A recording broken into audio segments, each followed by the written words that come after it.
in the next few days, initially over Scotland and Northern Ireland, quite a deluge for western Scotland in particular, and then that rain band moves south as we hit the weekend.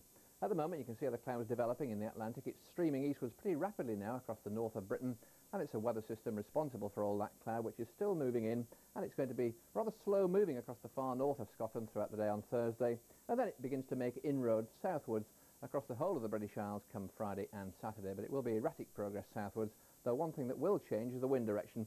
We'll lose the mild southwesterly. That'll be replaced by a much colder northeasterly, so we'll see quite a plunge in temperature, especially across the northern half of Britain come Saturday.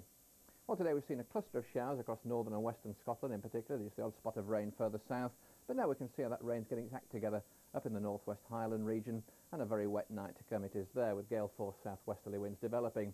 We'll find patchy rain moving across Scotland, through Northern Ireland, through northern England into Wales as the night goes along, just the odd spot of drizzle further south, but it will certainly turn cloudier and cloudier as the night goes on. So temperatures at the lowest probably in the next 2 or 3 hours, maybe 5 or 6 in the south, 6 to 9 across the north, but temperatures by the morning will be considerably higher than that. So a grey start tomorrow, the odd patch of drizzle in the south, a good deal of cloud everywhere, still very wet across northwestern parts of Scotland. Now you will find that it brightens up a little bit to the east of higher ground as the day goes along.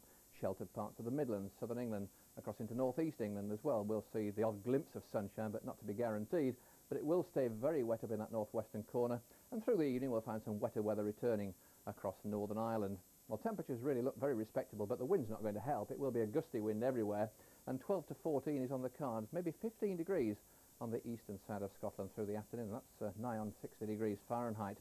That's a reminder of the chart for Friday. Still plenty of rain with these two systems lying across Scotland and Northern Ireland.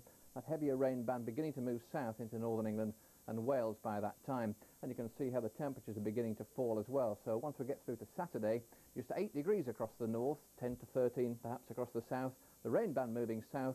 On the northern limit of it, some snow in the hills, and then some wintry showers following across the far north. And that's it from me just for now.